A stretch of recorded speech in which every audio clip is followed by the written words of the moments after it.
Ikaw ba yung tao na walang natapos, walang kakayahan, o walang lakas ng loob para harapin ang mga hamon sa buhay? Pwede bang maging extraordinaryo ang isang ordinaryong tao? Pwede.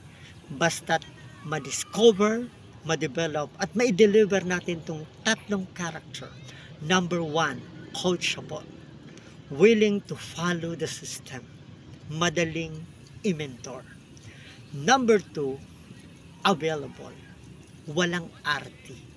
Willing to assign kahit saan at ano ang ipagawa.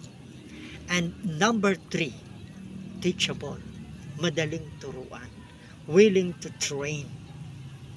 Sa IMG, maraming mga naging extraordinaryong tao na dating ordinary. Merong isang janitor na naging executive marketing director.